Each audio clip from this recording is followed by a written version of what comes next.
अब हम अगले कंटेंट पर आ रहे हैं, इसको कहते हैं हम gravitational field intensity and potential. इसके न्यूमेरिकल प्रॉब्लम चालू करने से पहले इसके कुछ बेसिक फार्मूले हैं जो रेगुलर काम आते हैं, उनको थोड़ा सा अपन देख लें। ग्रेविटेशनल फील्ड इंटेंसिटी होती है force experience by unit mass. मान लीजिए मैंने यहां पर एक यूनिट मास रख दिया है कैपिटल एम मास से आर डिस्टेंस पर, तो ग्रेविटेशनल फोर्स होगा G M not upon R square. नीचे एम नॉट है, एम नॉट से एम नॉट कट जाएगा तो मेरे पास बचा G M upon R square. Force experience by per unit mass, तो इसलिए इसकी यूनिट बनती है न्यूटन पर किलोग्राम और मीटर पर सेकंड स्क्वायर, क्योंकि फोर्स अपॉन मास है। इसीलिए ग्रेविटेशनल फील्ड इंटेंसिटी को आई के साथ साथ कई बार जी से भी रिप्रेजेंट कर देते हैं, दोनों एक ही बात है। पॉइंट मास के लिए बात करें तो मैंने ये जो फार्मूला है पॉइंट मास के लिए ही लाया हूं, तो यहां पर हमारे पास आ जाता है I equal to G M बटे R square minus unit vector R cap. देखिए ग्रेविटेशनल फील्ड इंटेंसिटी एक वेक्टर क्वांटिटी है, इसकी डायरेक्शन हमेशा उसकी तरफ होती है जिसकी फील्ड कंसिडर की गई है, तो पोजीशन वेक्टर उस पॉइंट का उस बॉडी से अपोजिट डायरेक्शन में आ जाएगा। मैग्नीट्यूड लेते हैं तो G M by R square.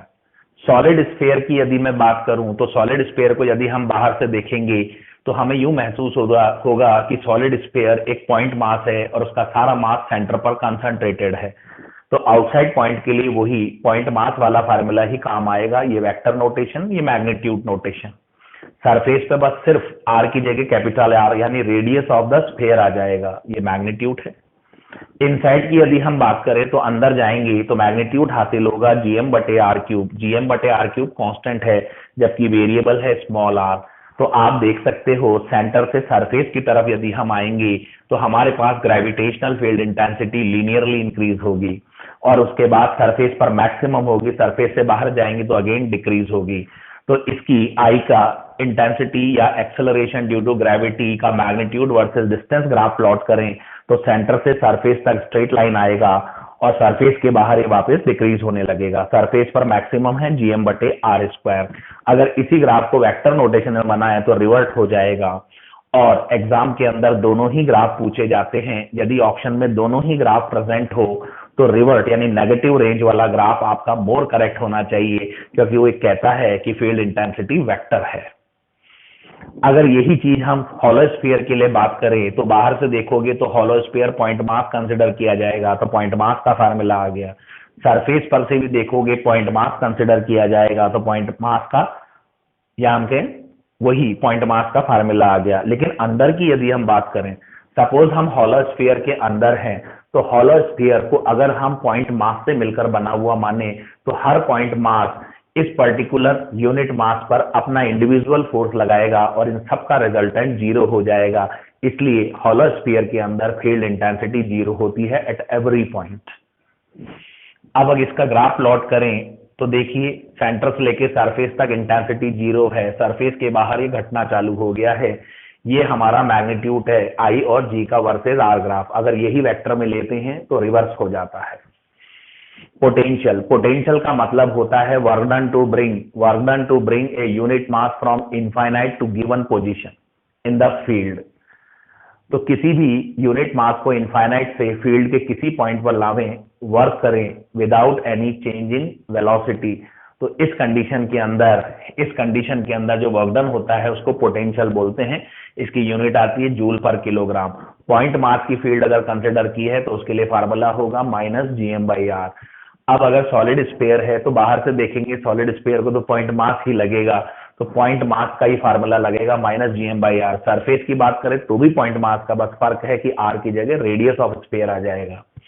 अगर हम अंदर जाते हैं तो अंदर पोटेंशियल की वैल्यू और कम होने लगती है और फार्मूला आता है minus GM upon 2r cube into 3r square minus small R square. अगर सेंटर की बात करें तो स्मॉल आर जीरो हो जाता है तो सेंटर पर आपको पोटेंशियल हासिल होगा माइनस 3/2 जीएम बाई आर, जो कि मिनिमम होता है। तो याद रखिए सॉलिड स्फीयर की बात करें तो मिनिमम पोटेंशियल सेंटर पर होता है जो कि सरफेस का 3/2 टाइम्स होता है। अगर हम ग्राफ प्लॉट करें तो देखिए सरफेस से बाहर जाएंगे तो इस तरीके से रेक्टेंगुलर हाइपरबोला टाइप ग्राफ आएगा और सेंटर की तरफ जाएंगे तो पैराबोला। ये देख सकते हैं सेंटर पर मिनिमम है माइनस 3/2 जीएम बाई आर। अगर हॉलो स्फीयर की बात करते हैं तो बाहर से देखेंगे हॉलो स्फीयर एक पॉइंट मास है, तो इसके लिए potential minus GM by R, surface पर भी पॉइंट मास है तो minus GM by capital R. अंदर अगर हम जाएंगे तो अंदर फील्ड इंटेंसिटी 0 होती है, शेल के अंदर या मैं कहूँ हॉलो स्फीयर में फील्ड इंटेंसिटी 0 होती है। तो यदि आप अंदर जाएंगे तो कहीं पर भी कोई फोर्स नहीं है तो आपका कोई वर्क डन नहीं होगा। तो याद रखें हॉलो स्फीयर के केस में अंदर हर पॉइंट पर पोटेंशियल सेम रहता है and it is equal to surface, surface पर है माइनस जीएम बाई आर। तो listen carefully, inside hollow sphere potential at everywhere is same and it is equal to the surface. इसका graph plot करेंगे तो देख सकते हैं सरफेस के बाहर तो ये रेक्टेंगुलर हाइपरबोला है, लेकिन सरफेस से सेंटर की तरफ जाते हैं तो एक्स एक्सिस के पैरेलल स्ट्रेट लाइन आ रही है। इसका मतलब है कि यहाँ पर पोटेंशियल हर जगह सेंटर तक कांस्टेंट है। देखिए फील्ड इंटेंसिटी एक वेक्टर है और पोटेंशियल एक स्केलर है, इनके बीच का रिलेशन होता है I equal to minus dV by dr, यानी इंटेंसिटी पोटेंशियल का नेगेटिव डेरिवेटिव होती है। अब हम फील्ड इंटेंसिटी और पोटेंशियल से रिलेटेड क्वेश्चंस करेंगे। सबसे पहला क्वेश्चन, एक्स एक्सिस पर 1 मीटर एंड 3 मीटर मार्क पर 1 kg एंड 2 kg के पार्टिकल रखे हैं। क्वेश्चन कहता है find field intensity and potential at origin. तो ओरिजिन पर फील्ड इंटेंसिटी और पोटेंशियल निकालना है। ध्यान रहे इंटेंसिटी को वेक्टर का और पोटेंशियल को स्केलर का ट्रीटमेंट हमें देना है। इन दोनों के क्वेश्चंस की लैंग्वेज सेम आती है, इसलिए मैं हर क्वेश्चन में दोनों को साथ लेते हुए चलूंगा। देखिए 1 kg की वजह से अगर फील्ड इंटेंसिटी हम देखें तो उसकी डायरेक्शन टुवर्ड्स 1 kg होगी। तो ओरिजिन पर 1 kg की वजह से फील्ड की डायरेक्शन I1 टुवर्ड्स 1 kg और 2 kg की वजह से I2 टुवर्ड्स 2 kg। अब आप देख सकते हैं I1 और I2 दोनों की जो डायरेक्शन है वो सेम है, और जब वेक्टर सेम डायरेक्शन में हो तो मैग्नीट्यूड ऑफ रिजल्टेंट सीधे सीधे उनके मैग्नीट्यूड्स को ऐड करके हासिल किया जा सकता है। तो फील्ड इंटेंसिटी मैग्नीट्यूड का सम हो गया। अब मैग्नीट्यूड तो यहां पर जीएम बटे आर स्क्वायर, तो जी इंटू 1 अपॉन 1 का स्क्वायर, जी इंटू 2 अपॉन इसकी डिस्टेंस ओरिजिन से 3 मीटर है तो 3 का स्क्वायर, दोनों सीधे सीधे ऐड हो गए तो रिजल्ट आया 11/9 जी न्यूटन पर किलोग्राम। अब ओरिजिन पर पोटेंशियल हमें देखना है। ध्यान रहे पोटेंशियल एक स्केलर है, इसलिए आपको दोनों की वजह से पोटेंशियल निकालना है और सीधे सीधे अलजेब्रिक सम कर देना है। V1 प्लस V2 तो 1 kg की वजह से minus G into 1 upon 1 distance 1 metre minus G into 2 upon distance 3 metre, add कर लिया -5/3 capital G newton per kilogram. अब हम अगले क्वेश्चन की तरफ आते हैं। 2 particles of mass 2 kg and 1 kg are separated by distance 1 metre. Find gravitational field intensity and potential at mid point of them. हमें मिड पॉइंट बोला गया है। अब देख सकते हैं 1 kg और 2 kg एक दूसरे से 1 मीटर डिस्टेंस अपार्ट है, तो मिड पॉइंट की डिस्टेंस इससे 0.5 मीटर तो इससे भी 0.5 मीटर। अब मिड पॉइंट पर 2 kg की वजह से फील्ड इंटेंसिटी अगर मैं देखूं तो I1 की डायरेक्शन टुवर्ड्स 2 kg है और 1 kg की वजह से फील्ड इंटेंसिटी की डायरेक्शन I2 1 kg की तरफ है। तो I1 और I2 एक दूसरे के अपोजिट हैं। तो जब दो वेक्टर्स एक दूसरे के अपोजिट हों तो मैग्नीट्यूड ऑफ रिजल्टेंट उनके मैग्नीट्यूड के डिफरेंस से हासिल होता है। तो आप देख सकते हैं दोनों के मैग्नीट्यूड्स का डिफरेंस मैंने ले लिया है। तो 2 kg की वजह से फील्ड इंटेंसिटी जी इंटू 2 अपॉन 0.5 का square minus G into 1 upon 0.5 का स्क्वायर। अब फील्ड इंटेंसिटी 2 kg की डोमिनेट करेगी, इसलिए अगर आपको डायरेक्शन देनी हो तो यूं कह सकते हैं टुवर्ड्स 2 kg, और ये आएगा हमारे पास 4g Newton per kilogram. Mid point पर पोटेंशियल देखना है तो उसमें कोई डायरेक्शन तो देखनी नहीं है, तो सीधे सीधे अलजेब्रिक सम करना है। 1 kg 2 kg की वजह से पोटेंशियल, तो 2 kg का पोटेंशियल आया माइनस GM/R, 1 kg की वजह से माइनस GM/R, सम किया तो हमारे पास आया -6g जूल पर किलोग्राम। अब हम नेक्स्ट क्वेश्चन पर आते हैं। नेक्स्ट क्वेश्चन कहता है 2 particles of mass 4 kg and 25 kg are separated by 7 meter distance. Find gravitational potential at a point where field intensity is 0 due to them. अब देखिए ये क्वेश्चन की लैंग्वेज को सुनिए। ये कहता है कि उस जगह पर पोटेंशियल बताइए जहां फील्ड इंटेंसिटी 0 हो। तो देखिए फील्ड इंटेंसिटी जो 0 हो सकती है वो दोनों को जोड़ने वाली लाइन पर ही हो सकती है, ऐसा कोई जरूरी नहीं कि मिड पॉइंट पर हो। ठीक है, तो यहां पर हमें वो पॉइंट ढूंढना है जहां ग्रेविटेशनल फील्ड इंटेंसिटी 0 हो। माने एक यूनिट मास अगर आप रखें तो 4 केजी की वजह से फोर्स और 25 केजी की वजह से फोर्स 0 हो जाए।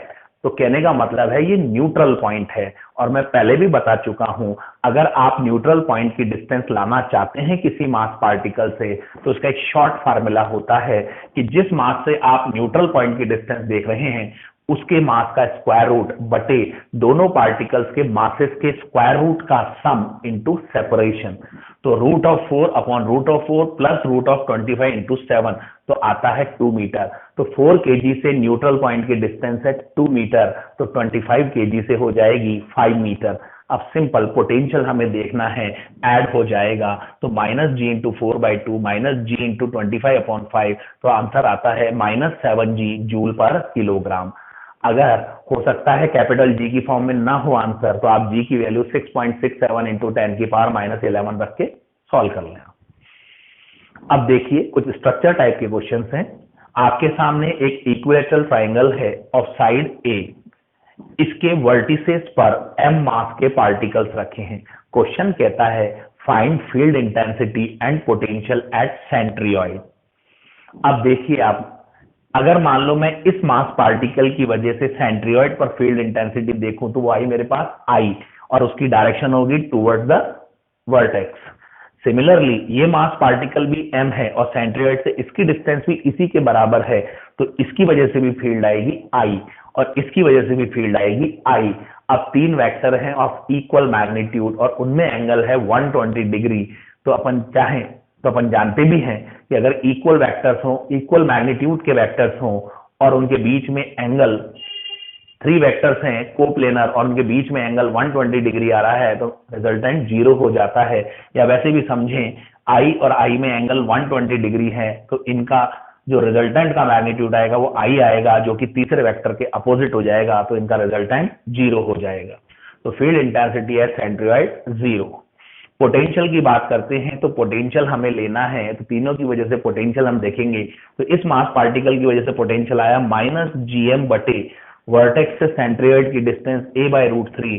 तो देखिए जो एक के साथ आएगा पोटेंशियल वो बाकी के दोनों का भी वही पोटेंशियल होगा, तो हम इसको 3 से डायरेक्ट मल्टीप्लाई कर देते हैं तो आंसर आता है -3√3 gm/a।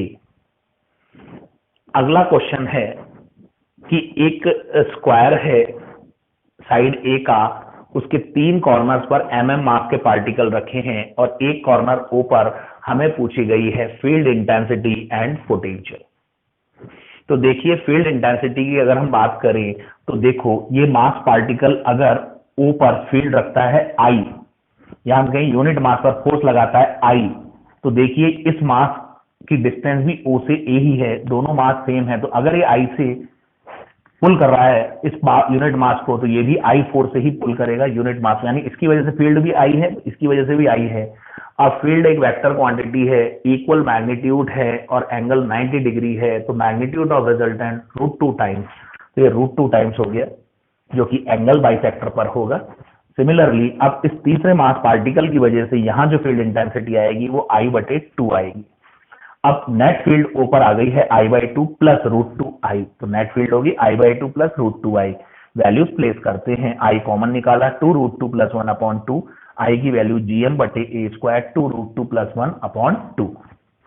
पोटेंशियल हमें देखना है तो इस m की वजह से पोटेंशियल -gm/a, इस m की वजह से पोटेंशियल -gm/√2a, डायगोनल की लेंथ होती है √2a, माइनस इसकी मास पार्टिकल की वजह से -gm/a, सॉल्व करें -gm/a कॉमन 2√2 + 1/√2। अब हम अगले क्वेश्चन की तरफ आते हैं और हमारा अगला क्वेश्चन ये कहता है मास है diameter 0.5 of that earth and mass 0.1 of that earth.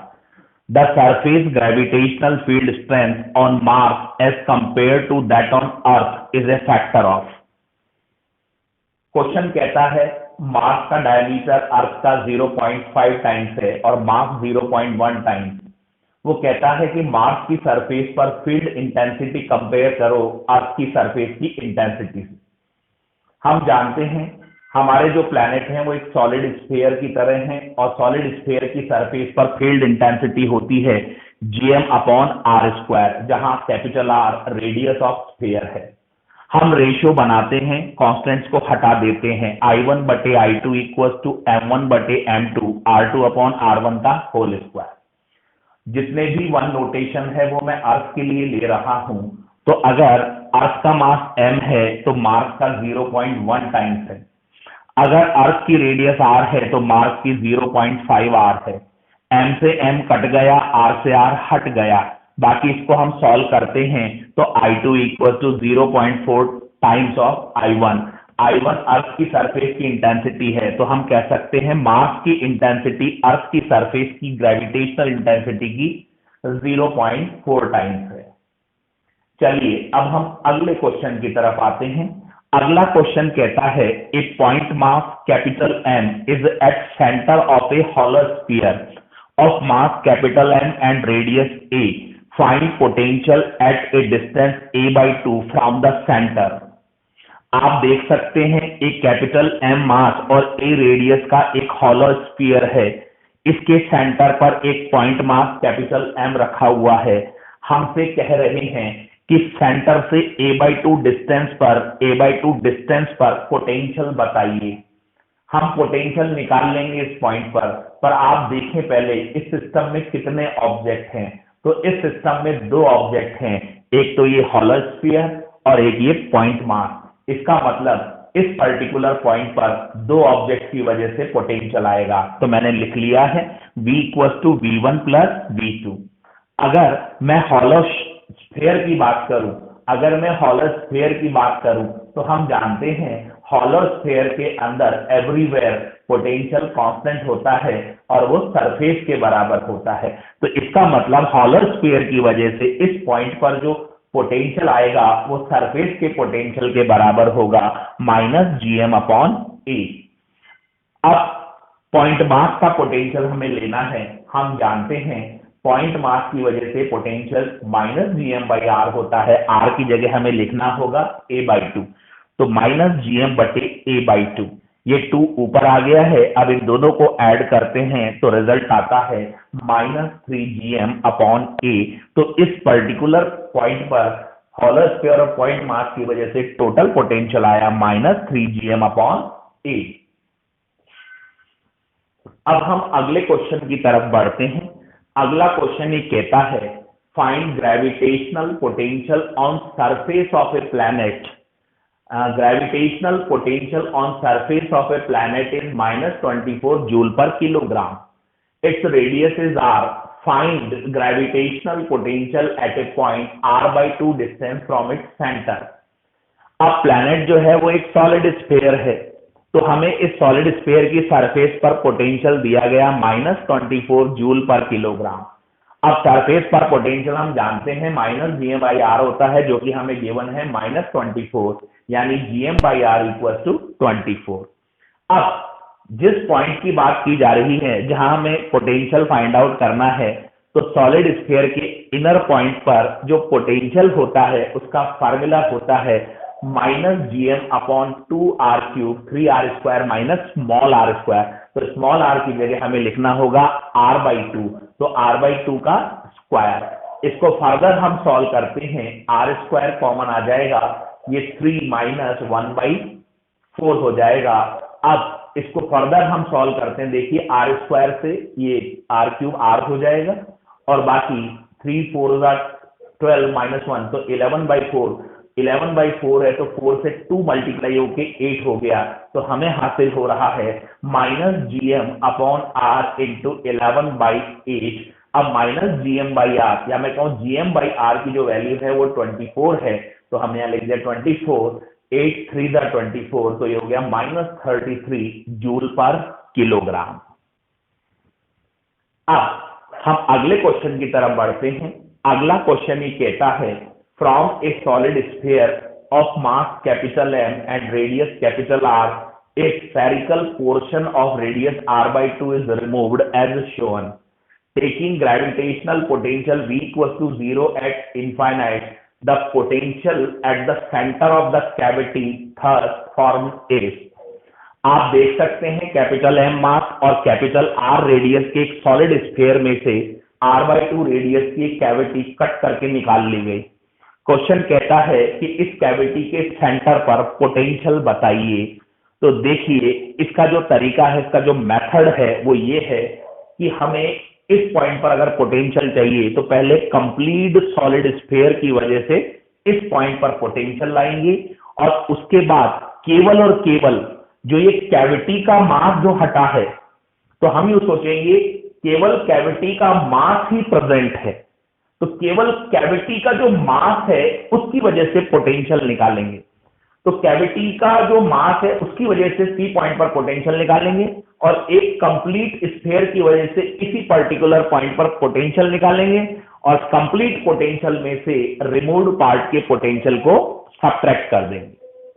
अब देखिए अगर ये कंप्लीट स्फीयर हो, अगर ये कंप्लीट स्फीयर है तो ये जो पॉइंट है ये इनर पॉइंट है और इनर पॉइंट का फार्मूला है -gm/2r³ 3r² माइनस, अब ये जो डिस्टेंस है कंप्लीट स्फीयर सेंटर से वो है r/2, तो r/2 का स्क्वायर माइनस, अब मुझे चाहिए केवल इस रिमूव्ड पार्ट की वजह से, जो रिमूव्ड पार्ट है केवल इसकी वजह से पोटेंशियल। तो मैं यूं सोचता हूं कि कैविटी नहीं है, एक स्फीयर रखा है। अगर यहां एक स्फीयर रखा है तो जो पोटेंशियल हमें लाना है वो इस स्फीयर के सेंटर पर लाना है, पर हमें इसका मास पता होना चाहिए। तो इसका मास हम लाएंगे mass equal to volume into density के फॉर्मूले से। तो रिमूव्ड पार्ट का मास इक्वल टू उसकी रेडियस r/2 का whole cube upon complete mass equal to complete radius का होल क्यूब। सॉल्व करते हैं तो मास हमें हासिल होता है m/8। तो यहां एक स्फीयर रखा है जिसका मास m/8 है और उसकी रेडियस r/2 है। तो अब सेंटर पर जो पोटेंशियल होता है वो -3/2 gm/r होता है, पर ध्यान रहे यहां m नहीं m/8 है, r नहीं r/2 है। आप देख सकते हैं ये 2 से 2 कैंसिल हो जाएगा तो बचेगा -3gm/8, इस माइनस से माइनस प्लस हो जाएगा तो आएगा 3gm/8 और इधर जब हम इस इक्वेशन को सॉल्व करते हैं जो कि हम कर चुके हैं, यही तो है -11/8 gm/r, ये हमें हासिल हो जाएगा। इन दोनों इक्वेशंस को सॉल्व करते हैं तो रिजल्ट आता है -gm/r। तो कैविटी के सेंटर पर पोटेंशियल है -gm/r, जो कि कंप्लीट स्फीयर के पोटेंशियल में से केवल रिमूव्ड पार्ट के पोटेंशियल को सब्ट्रैक्ट करने से हासिल होता है। डियर स्टूडेंट, अब हम अगले क्वेश्चन की तरफ आते हैं। अगला क्वेश्चन ये कहता है find gravitational field intensity and potential at the distance 3r/2 from common center of hollow spheres as shown। आप देख सकते हैं डायग्राम के अंदर दो हॉलो स्फीयर दिए हुए हैं। एक हॉलो स्फीयर का मास 2m और उसकी रेडियस 2r है। दूसरा हॉलो स्फीयर इसके अंदर है कोसेंट्रिक, इसका मास कैपिटल M और रेडियस कैपिटल R है। हमसे कह रहे हैं कि इनके कॉमन सेंटर से 3r/2 डिस्टेंस पर पोटेंशियल बताइए और फील्ड इंटेंसिटी बताइए। देखिए 3r/2 डिस्टेंस जो हमारे पास हुई वो हुई 1.5r। तो इसका मतलब ये हुआ कि जो बड़ा शेल है या जो बड़ा हॉलो स्फीयर है उसकी रेडियस तो 2r है। तो जिस पॉइंट पर हमें फील्ड इंटेंसिटी और पोटेंशियल पूछा गया है वो पॉइंट बड़े हॉलो स्फीयर के अंदर है जबकि छोटे हॉलो स्फीयर के बाहर है, यानी दोनों स्फीयर के बीच में है। अब इस पॉइंट पर मुझे ग्रेविटेशनल फील्ड इंटेंसिटी निकालनी है। तो ग्रेविटेशनल फील्ड इंटेंसिटी मैं देखना चाहता हूं। जैसे कि आप देख सकते हैं ये पॉइंट बड़े हॉलो स्फीयर के अंदर है और हॉलो स्फीयर के अंदर फील्ड इंटेंसिटी 0 होती है। तो इसका मतलब इस पॉइंट पर बड़े स्फीयर की वजह से इंटेंसिटी 0 होगी। इसमें अब जो भी इंटेंसिटी आएगी वो छोटे स्फीयर की वजह से होगी और छोटे हॉलो स्फीयर के लिए ये पॉइंट आउटसाइड है। इसका मतलब ये हुआ कि ये जो छोटा हॉलो स्फीयर है वो इस पॉइंट के रिगार्डिंग पॉइंट मास की तरह बिहेव करेगा और उसकी वजह से फील्ड इंटेंसिटी आएगी gm अपॉन इसके सेंटर से डिस्टेंस होगी 3r/2 का whole square and intensity due to larger hollow sphere is 0। इसको फर्दर सॉल्व करते हैं, 3r का स्क्वायर 9r स्क्वायर हो जाएगा, 2 का स्क्वायर 4 ऊपर चला जाएगा, तो 4/9 GM बटे आर स्क्वायर। इसकी डायरेक्शन यदि हम देखें टूवर्ड द सेंटर। अब पोटेंशियल हमें चाहिए इस पॉइंट के ऊपर, तो बहुत आराम से तसल्ली से करें। दोनों की वजह से पोटेंशियल मैंने पहले लिख लिया, V1 प्लस V2। मुझे करना है एल्जेब्रिक सम। देखिए लार्जर शेल या मैं कहूं लार्जर हॉलो स्फीयर के अंदर है ये पॉइंट, और हॉलो स्फीयर के अंदर पोटेंशियल एवरीवेयर कांस्टेंट होता है and it is equal to the potential on the surface. तो यहां पर बड़े हॉलो स्फीयर की वजह से जो पोटेंशियल आएगा वो सरफेस के बराबर होगा। अगर मैं छोटे हॉलो स्फीयर की बात करूं तो उसके लिए पॉइंट आउटसाइड है, तो आउटसाइड पॉइंट का फार्मूला हमें लगाना होगा जो कि होता है -GM/r। तो -GM बटे आर की जगह आएगा, डिस्टेंस हो गई 3r/2।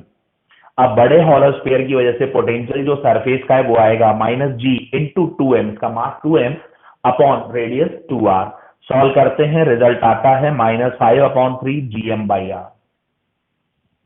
चलिए अब हमसे अगला क्वेश्चन पूछा जा रहा है, find direction of gravitational field intensity at the centre of a hemispherical shell of uniform mass density as shown. हमें एक हेमिस्फेरिकल शेल दिया गया है, माने हॉलो स्फीयर दिया गया है, इसके सेंटर पर हमें ग्रेविटेशनल फील्ड इंटेंसिटी की डायरेक्शन देखनी है।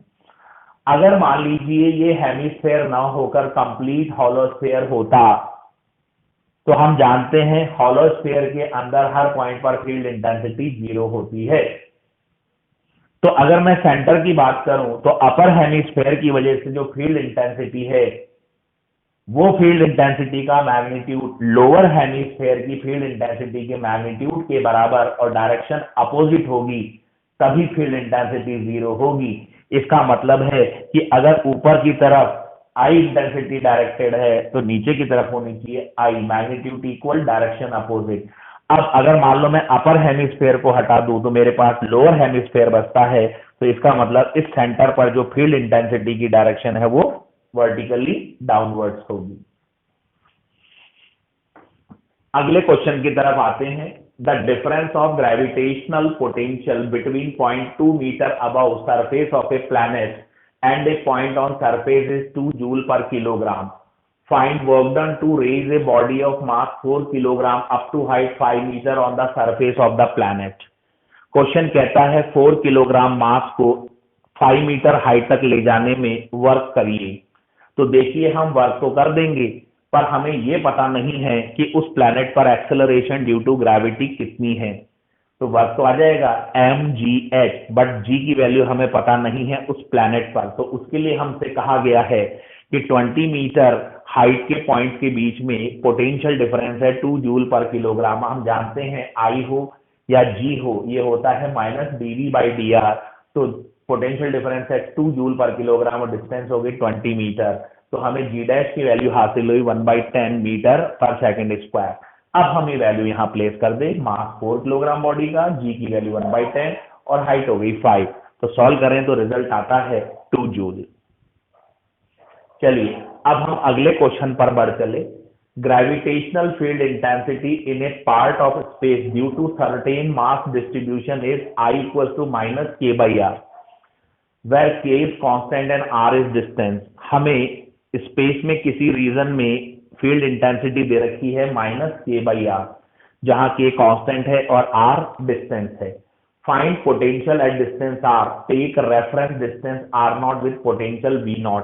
ये कहता है रेफरेंस r0 पर है और वहां पोटेंशियल v0 है। हम जानते हैं इंटेंसिटी जो होती है वो -dV/dr होती है, नेगेटिव डेरिवेटिव ऑफ पोटेंशियल। अब मैं dr को इधर शिफ्ट करता हूं और dV इधर है ही, तो dV इक्वल टू -I/dr। मैं इसको इंटीग्रेट करता हूं दोनों साइड, तो लिमिट लगेंगी V0 से V और इधर लगेंगी R0 से R। तो यहां पर I की वैल्यू हमें दे ही रखी है -k/r। अब dV का इंटीग्रेशन V होगा, upper limit V minus lower limit V0। इसके बाद हम सॉल्व करते हैं, माइनस प्लस हो गया और 1/r का इंटीग्रेशन log r होगा, लिमिट ले ली R0 से R, upper limit minus lower limit plus V0 को उधर भेज दिया। अब देखिए लॉग में एक एप्लीकेशन होती है log m minus log n can be return log m by n, तो हम इसको लिखेंगे log r upon r not, तो k into log of r upon r not plus v not, this is the potential at distance r। अब हम study करने जा रहे हैं gravitational potential energy. Gravitational potential energy is equal to the work done to bring a given mass particle from reference level to a position in gravitational field without any change in kinetic energy। यहां पर हमारा reference level होता है infinite पर और वहां पर potential energy ली जाती है 0। कैपिटल एम मास का एक पार्टिकल है, से स्मॉल आर डिस्टेंस पर स्मॉल एम पार्टिकल रखा है, तो पोटेंशियल एनर्जी जो हमारे पास आएगी सिस्टम की वो आएगी minus G M M upon R. Similarly अगर मान लो हमारे पास एक स्मॉल एम मास का पार्टिकल अर्थ की सरफेस पर रखा है, तो ग्रेविटेशनल पोटेंशियल एनर्जी आएगी on surface of earth minus G M M upon R. Capital M is the mass of earth, capital R is the radius of earth. वैसे भी किसी भी पॉइंट पर अगर आपको पोटेंशियल एनर्जी लानी हो तो उस पर्टिकुलर पॉइंट के पोटेंशियल को पार्टिकल के मास से मल्टीप्लाई कर दे, आपको उस पर्टिकुलर पोजीशन की पोटेंशियल एनर्जी हासिल हो जाएगी। जैसे फॉर एग्जांपल अर्थ की सरफेस पर पोटेंशियल होता है minus G M upon R. अब अगर मान लो मैं पार्टिकल के मास स्मॉल एम से इसको मल्टीप्लाई कर दूं पोटेंशियल को, तो ये बन गई पोटेंशियल एनर्जी। अगर हमारे पास 3 पार्टिकल सिस्टम है तो उसकी पोटेंशियल एनर्जी के लिए हम क्या करते हैं, देखिए m1 m2 m3 मास के 3 पार्टिकल हैं, m1 m2 के बीच की डिस्टेंस r12 है, m2 m3 के बीच की डिस्टेंस r23 है और m3 m1 के बीच की डिस्टेंस r13 है। तो m1 की फील्ड में m2 है तो सिस्टम की पोटेंशियल एनर्जी माइनस जी m1 m2 upon r12। Similarly m2 की फील्ड में m3 है तो माइनस जी m2 m3 अपॉन r23, ये पोटेंशियल एनर्जी होगी। इसी तरीके से m3 की फील्ड में m1 है तो माइनस जी m1 m3 अपॉन r13, तो ये हमारी टोटल 3 पार्टिकल सिस्टम की पोटेंशियल एनर्जी। एक इसमें एक स्टैंडर्ड एग्जांपल होता है, work to raise a body up to a height h from surface of earth without change in kinetic energy. हमें अर्थ की सरफेस से एक मास पार्टिकल को h हाइट तक ले जाना है without change in kinetic energy. तो एक्सटर्नल एजेंट का वर्क डन होता है change in kinetic energy plus change in potential energy. अब काइनेटिक एनर्जी में चेंज तो है नहीं, तो ये तो 0 हो जाएगा, बचा कौन, चेंज इन पोटेंशियल एनर्जी। तो ये हो गया final potential energy minus initial. h height के ऊपर पोटेंशियल एनर्जी हो जाएगी minus G M upon R plus h, क्योंकि हम पोटेंशियल एनर्जी के फार्मूले में जो डिस्टेंस लेते हो सेंटर से लेते हैं।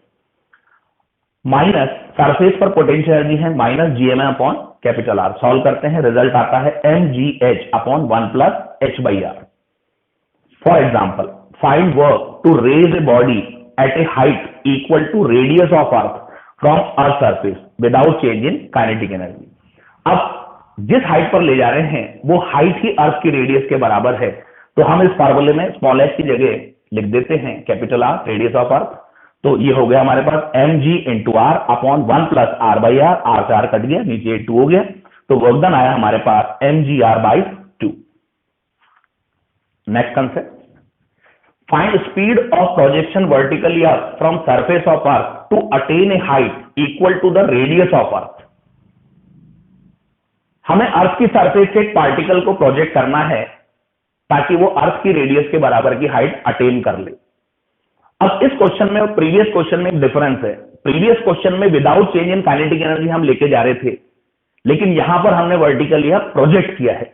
जैसे हमारे हाथ से छूटता है ये केवल ग्रेविटी फोर्स के अंडर में है, क्योंकि हम यहाँ एयर रेजिस्टेंस तो इग्नोर कर देते हैं, तो हमारे हाथ से छूटते ही ये ग्रेविटी फोर्स के अंडर में है और ग्रेविटी फोर्स यहां पर वर्क कर रहा है। और ग्रेविटी फोर्स कंजर्वेटिव फोर्स है और हम जानते हैं when only conservative force is doing work we can apply conservation of mechanical energy. तो किसी पार्टिकल को हर सरफेस से प्रोजेक्ट करें या किसी हाइट से ड्रॉप करें, तो इन दोनों केसेस के अंदर कंजर्वेशन ऑफ मैकेनिकल एनर्जी आप लगाएं, जिसको मैंने शॉर्ट में लिखा है कॉम। तो पॉइंट ऑफ प्रोजेक्शन पर काइनेटिक और पोटेंशियल एनर्जी का सम इक्वल टू जिस पॉइंट पर ये पहुंचा है, जिस हाइट पर ये पहुंचा है, वहां की काइनेटिक और पोटेंशियल एनर्जी का सम।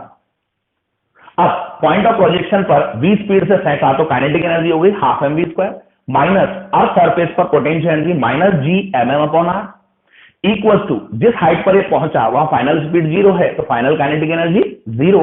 और पोटेंशियल एनर्जी आएगी minus G M M upon R plus R, क्योंकि हाइट जो अटेन कर रहा है वो अर्थ की रेडियस के बराबर अटेन कर रहा है। अब हम इस टर्म को उधर भेजेंगे, स्मॉल एम कॉमन निकल के कट जाएंगे, तो b²/2 इक्वल टू gm/r, तो ये उधर जाके +1 हो जाएगा, तो 1 माइनस 1/2 सॉल्व करते हैं, रिजल्ट आता है v इक्वल टू √gm/r।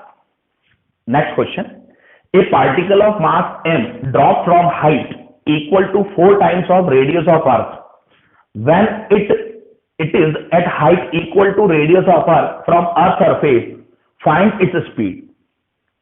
एक पार्टिकल है, इसको अर्थ की रेडियस के 4 टाइम्स की हाइट से ड्रॉप किया गया।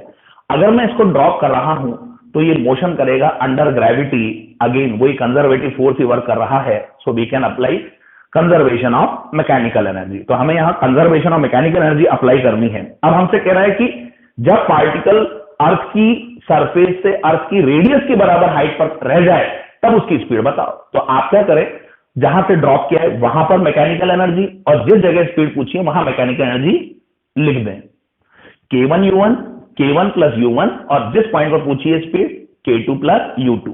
तो कंजर्वेशन ऑफ मैकेनिकल एनर्जी हमने लगा दिया। तो यहां पर k1 plus u1 equal to k2 plus u2। अब जहां से ड्रॉप किया है वहां काइनेटिक एनर्जी तो 0 है, माइनस पोटेंशियल एनर्जी हो जाएगी minus G M M upon R plus, क्योंकि हाइट जो हमारी है वो अर्थ की रेडियस की 4 टाइम्स है, तो यहां 4r इक्वल टू जिस पॉइंट पर स्पीड पूछी है वहां की kinetic energy half mv² minus उस जगह की पोटेंशियल एनर्जी आएगी minus G M M upon R plus, और हाइट जो है वो कितनी है, आर की है। अब इसको सॉल्व करते हैं, स्मॉल एम कॉमन निकल के कट गया, ये वाली टर्म इधर भेज दें, gm/r कॉमन आ गया, 1/2 minus 1/5 equal to v²/2 solve करते हैं फर्दर, तो स्पीड मिलती है √3gm/5r।